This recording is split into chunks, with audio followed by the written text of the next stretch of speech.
Here's what no one admits about adding a new wife 16 years late. It's emotional infidelity, dressed up in prairie skirts. Polygamy, at least in theory, demands a synchronized life cycle. The model works only when the entire marital cohort is moving through the same stages together. Newlyweds at the same time, child-rearing at the same time, weathering plural marriage adjustments as a collective, eventually reaching empty nest years and grandparenthood as a unit. What it cannot withstand is one spouse deciding to rewind his life by 2 decades while everyone else is busy approaching the next chapter. Yet, that is precisely the architecture of the grand Robin entrance, a marital time warp masquerading as spiritual destiny. After 16 years of established family life, introducing a new wife is less expanding the family and more authorizing an emotional affair with paperwork. While one wife tends to a pregnant adult daughter, the husband is across town creating an entirely new set of infants. One is preparing for empty nest existence, while he is proudly back to navigating sleepless nights with toddlers. One is a seasoned partner. He is performing the soft focus bliss of a newlywed. The contrast is not simply stark. It is structurally incompatible. There is no plausible path to emotional equilibrium when the household is split between 2 completely different eras of life. The result is predictable: jealousy, alienation, and the dawning realization that the husband is reenacting his early marital years with someone younger because it flatters his ego and delays his reckoning with aging. A plural marriage cannot survive the insertion of a new spouse decades after the foundational bonds are already formed. If it does survive, it is because the earlier wives have mastered the art of silent suffering. This particular reboot was further complicated by the selective enforcement of marital rules. The standards that governed the relationships with the original wives somehow evaporated upon the arrival of the new one. She benefited from a completely separate relationship timeline, one that was exempt from the norms her predecessors had followed. Then came the self-appointed expertise. The newest edition arrived with the serene confidence of someone who had apparently mastered not only plural marriage, but also the husband himself. Declaring herself the only person who speaks him, she projected an air of mystical competence, an insistence that she alone possessed the magic combination of flattery, manipulation, and melodramatic empathy required to coax him into cooperation. The hubris of the claim did not go unnoticed. The resentment deepened as she stepped into a family poised on the brink of relative financial stability. She was perceived as someone who bypassed the years of collective sacrifice and arrived just in time for the payout. The famously abbreviated honeymoon and her failure to adopt a role that contributed meaningfully to the broader household only sharpened this impression. Her timing served another purpose. It provided the husband with the opportunity to reinvent himself as a man with a second brood. The Dutch have a term for men who divorce once their children reach adolescence, then promptly start a replacement family with a younger partner. Men who were absent for the hard years of the first set of children, but suddenly become doting, hands-on fathers the second time around. The allure is obvious.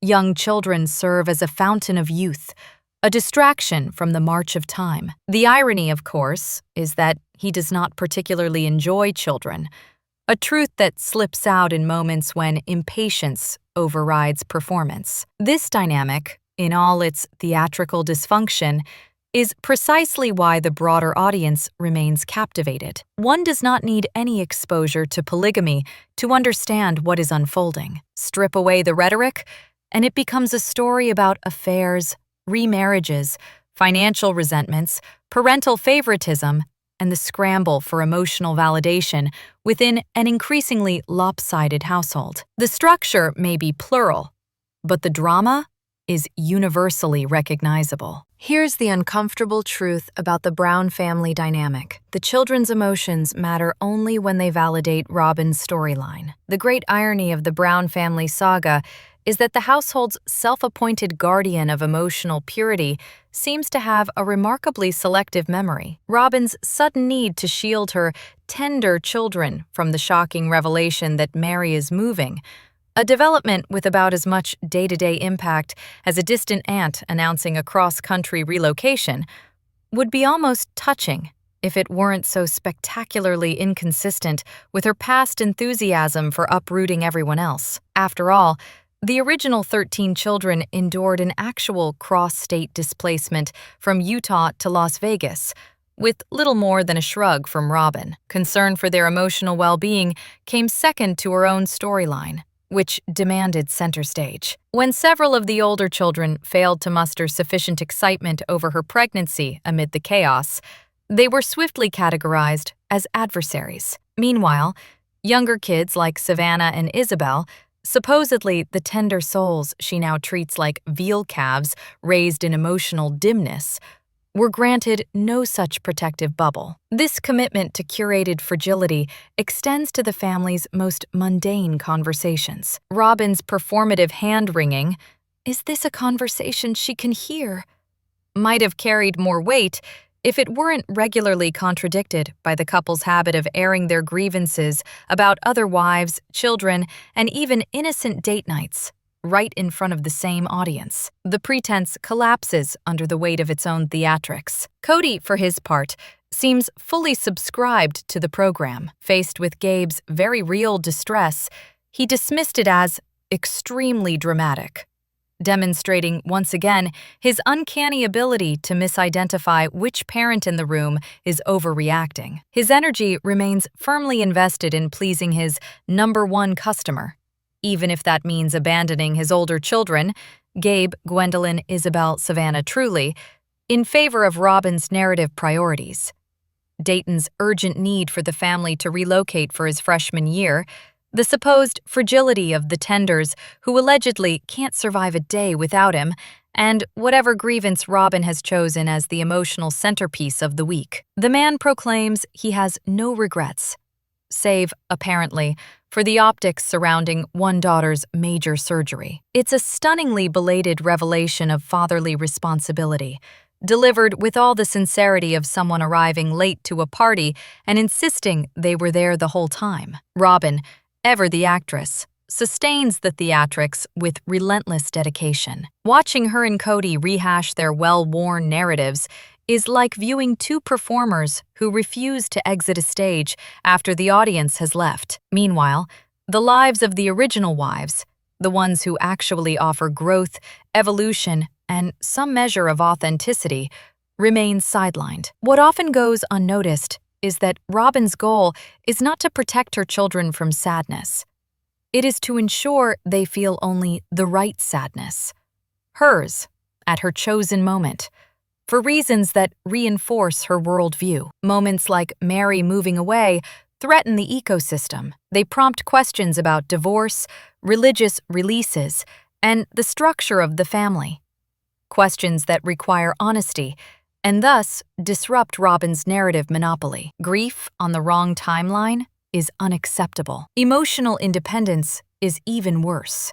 So, the children must be shielded, not from pain, but from perspectives that fail to cast Robin's reality as the only valid one. And as long as Kody continues to champion this curated universe, the show will remain what it has become: two narcissists performing in an echo chamber, long after the plot has moved on without them. Here's what no one wants to admit about Kody Brown. The most damaging thing he ever did wasn't leaving a wife. He abandoned his kids emotionally long before that. Kody Brown's now infamous declaration, "You're behaving as though this is our problem," remains one of the most astonishingly self-incriminating sentences ever uttered by a man who insists he is the head of a family. The context is straightforward.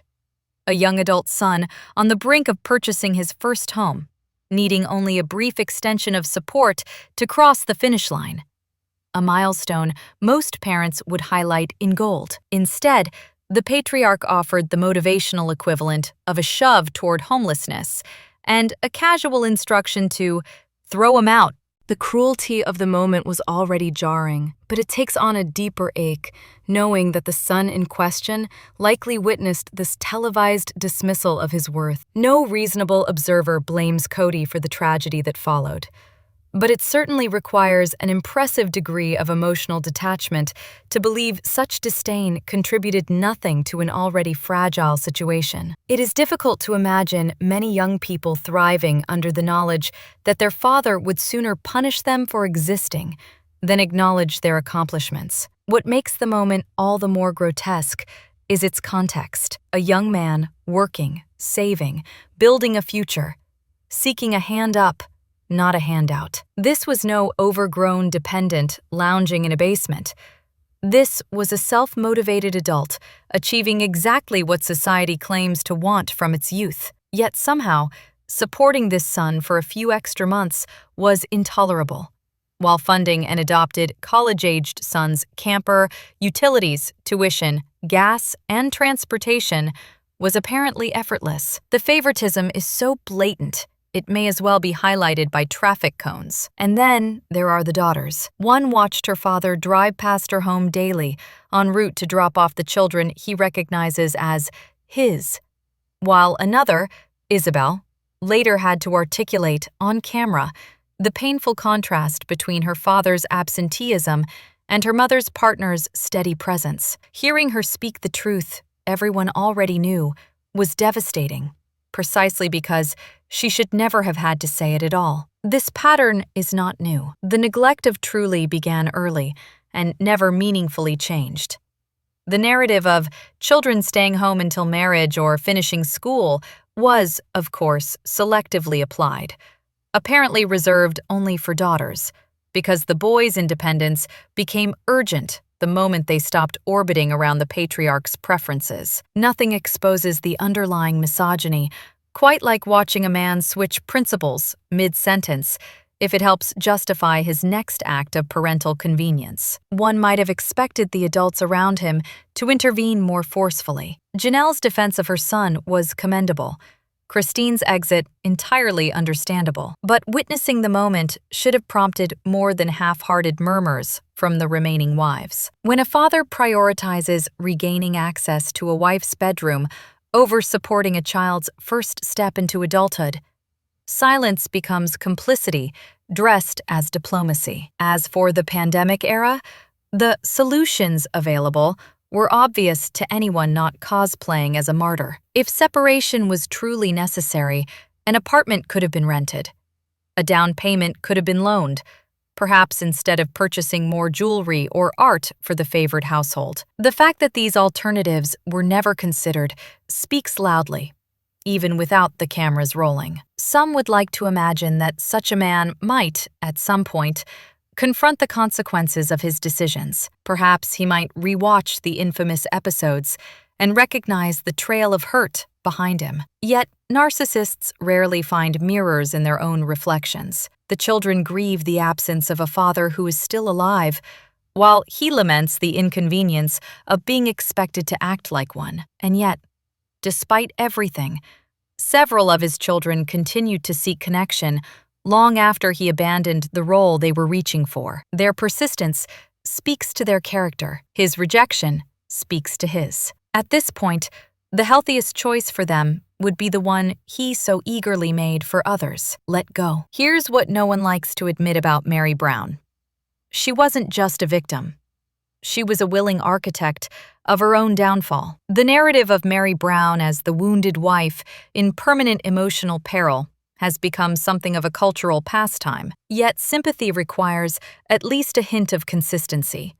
And Mary has made that rather difficult. Her emotional upheaval only surfaced once she herself had been rejected, not during the far more public cruelty her husband unleashed on others. After Kody's infamous tirade against Christine, a performance that could generously be described as unhinged, Mary skipped right past the victim and wrapped herself in a consoling embrace with Robin. Evidently, the target of the screaming didn't merit comfort, but the woman aligned with the aggressor did. In her on-camera commentary, Mary even managed to cast Christine's departure as a personal betrayal, declaring herself angry that Christine had dared to leave. She expressed actual satisfaction that Kody had berated Christine, as though verbal assault were a useful teaching tool. Certainly, Christine has her own complexities, but nothing justifies the barrage she endured. Christine announced her exit openly. Mary, by contrast, sought a private escape that collapsed spectacularly when her grand romance turned out to be a catfishing scheme. Yet somehow, Christine is the traitor. Hypocrisy deserves acknowledgement where it flourishes. Mary was once the enthusiastic architect of Robin's arrival, cheerfully ushering in the newcomer who would later eclipse her. The belief that introducing another wife might elevate her own value within the family was bold, if not exactly strategic. Unsurprisingly, that plan detonated on contact with reality. Her carefully arranged power shift merely reduced her standing further, and the consequences have followed her ever since. Still, credit is due for finally walking away. Even architects are allowed to evacuate their own collapsing structures. Of course, Mary is hardly the sole participant in this long-running spectacle of mutual sabotage. Every adult in this family carries some responsibility. After all, the original wives routinely watched one another drown emotionally, then applauded the tide. They comforted the favored wife, while others wept, prioritized dates with Kody over their own children's distress, and weaponized loyalty as though affection were a competitive sport. Their collective treatment of one another, and at times of their own children, revealed a hierarchy governed entirely by proximity to a single man. This is the enduring flaw of polygamy, an inherently adversarial structure dressed up as celestial harmony. No amount of idealistic rhetoric can disguise a system that pits women against each other for attention, affection, and basic emotional resources. The fact that any relationship survived the arrangement is astonishing. One suspects the arrival of television money softened what was previously far more brutal. In the end, the original trio of wives were not noble sufferers, but co-authors in a deeply dysfunctional design. Each made choices shaped by competition for a man whose validation was treated as the family's primary currency. The blame extends well beyond individual missteps. It reaches back to a religious architect who created a system guaranteed to fracture the people living inside it. Joseph Smith deserves the final credit, or rather, the final indictment, for crafting the perfect environment for perpetual emotional calamity. Here's what no one dares to say about Robin Brown's innocent doll obsession. Robin Brown's ever-expanding kingdom of doll paraphernalia is often treated as an eccentric hobby, but the collection functions less like a pastime and more like a quiet contingency plan. She appears fully aware that her tenure as the household favorite is expiring, and she has chosen a category of assets that can slip through a marital tug-of-war unnoticed. Kody will gleefully sharpen his metaphorical sword over art, cars, cash, and property, yet the doll accessories, items he likely couldn't identify if handed to him, would pass beneath his radar. And if the family coffers ever run dry, the collector market stands ready to convert those miniature wardrobes into real currency. Yet the financial angle hardly tells the whole story. The compulsive acquisition suggests something deeper, a kind of unresolved childhood deprivation now expressed through unlimited adult purchasing power. With resources finally available and no one curbing the impulse, she seems determined to heal an inner child armed with a credit card. Many people attempt similar emotional repairs, though rarely with such theatrical intensity. Meanwhile, therapeutic intervention, dismissed with a casual laugh, remains conspicuously absent despite its obvious necessity. Her doll reviews only reinforce the point. She speaks of these objects with near-human reverence, describing them as though they were sentient companions rather than inanimate resin. It is an intimacy that goes well beyond collector enthusiasm. This pattern extends far beyond dolls. According to McKelty, the family has a distinguished history of pouring money into dubious art under the charming belief that mediocre canvases function like a mattress stuffed with cash. The logic is questionable. The taste is even more so. The pieces are famously tacky, adored solely within their own household ecosystem, and about as likely to appreciate in value as a souvenir keychain. At best, the collection includes affordable prints, perfectly serviceable decor, but light years away from serious investment pieces. Cruise ship gift shop territory, not Sotheby's. Small wonder the cameras were gradually banished from most of the home, confined to a single, sanitized kitchen dining zone. The rest, one suspects, resembles the inside of an overstuffed storage unit. A testament not to wealth, but to hoarding. One thing is certain. The doll obsession is not a scheme to siphon off Kody's assets. Her own reviews make it abundantly clear that she genuinely plays with these dolls. This is not financial manipulation, it is earnest devotion, albeit devotion wrapped in layers of avoidance, sentimentality, and unresolved wounds masquerading as collectibles. Here's what no one wants to admit about the so-called smart one in the sister wives' empire. For years, Janelle Brown has been crowned the financially savvy member of the Brown household, an accolade that seems to rest entirely on her ability to operate TurboTax without crying. Meanwhile, the rest of the family has been busy proving that when it comes to money management, the bar is subterranean. Consider the outcomes. Kody and Robin glided off into a multi-million-dollar mansion, emerging as the uncontested financial victors of the clan. Their ascent required little more than draining resources from everyone else. Mary, by contrast, struck gold with LuLaRoe at its peak, pulling in tens of thousands a month. She lived well, bought extravagantly, and displayed such financial insulation that she appeared more concerned with having someone help her move than with recuperating her sunk costs from the family's failed ventures. Christine at least walked away with some equity from selling her house, and marriage to a financially stable partner ensured she would not be browsing the bargain bin of life anytime soon. Somehow, in the chaos of this multi-wife economy, the one person branded the smart one ended up in a string of precarious living situations, unable to launch a modest flower business without selling branded trinkets first. This is the same person who helped finance Robin's mansion without demanding her name appear on the deed.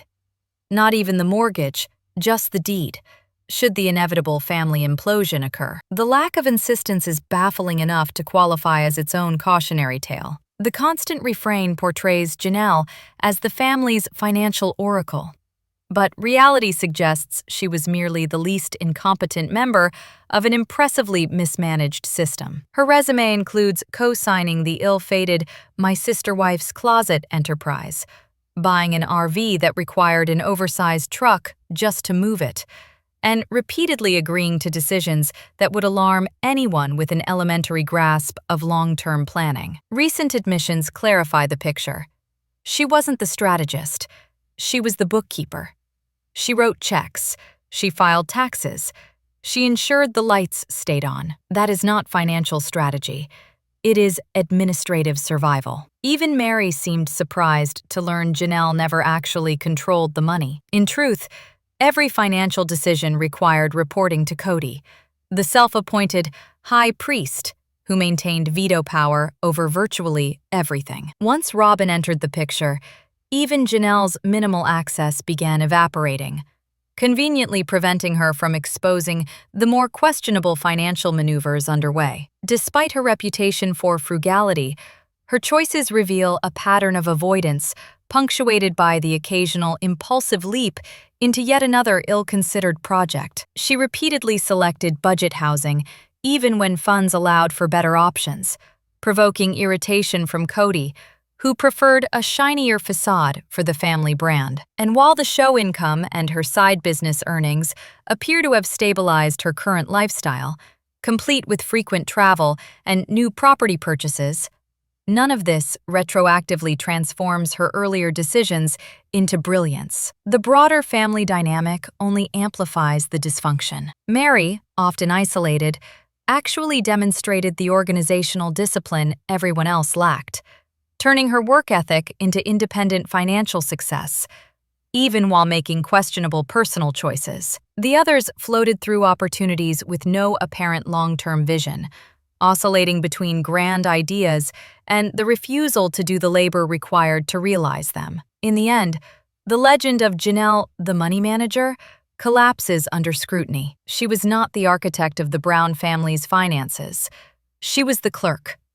And in a household where simply paying the bills qualifies as genius, it is no wonder the entire operation was perpetually one bad decision away from collapse. Here's the real reason some people always hit the exact insecurity they swore they'd protect. Kody Brown has always claimed to value honesty, but his preferred form of truth-telling seems to involve selecting whichever dagger will land with maximum precision. In recently aired bonus footage, Janelle captures the pattern with clinical accuracy. He attacks each wife exactly where the wound will be deepest. Christine, worn down over years by his commentary on her appearance, becomes the target of his most cutting revisionist history. After decades of marriage and children, he suddenly declares he was never in love and never attracted to her.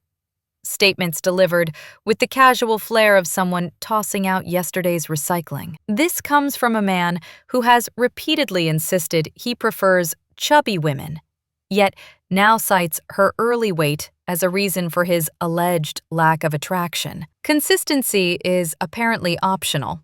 Contradiction simply provides more avenues for insult. Janelle, on the other hand, has always been the household's financial compass. Predictably, the moment the family's finances grow chaotic, Kody pronounces the entire situation her fault. It's not analysis, it's strategy. He chooses the accusation guaranteed to land the hardest on the person who values responsibility and stability above all else. And for good measure, he ventures even lower, attacking her children, the most vulnerable point in her world. Then there is Mary, whose abandonment was so thorough that the AUB itself granted her a release. Yet, this season, Kody suddenly finds ample time for her, more than in the previous 9 seasons combined. Not out of renewed devotion, of course, but out of an apparent desire to correct the record and maintain control. If a narrative threatens his image, he will simply reappear, prod, and destabilize as needed. The broader pattern is unmistakable. Individuals like Kody catalog insecurities the way others collect souvenirs. Every confession, every vulnerability becomes ammunition stored for the inevitable moment it can be fired back with maximum impact. The delivery is always precise, always personal, and always self-serving. And perhaps that is the clearest truth of all. The chaos isn't accidental, it's curated.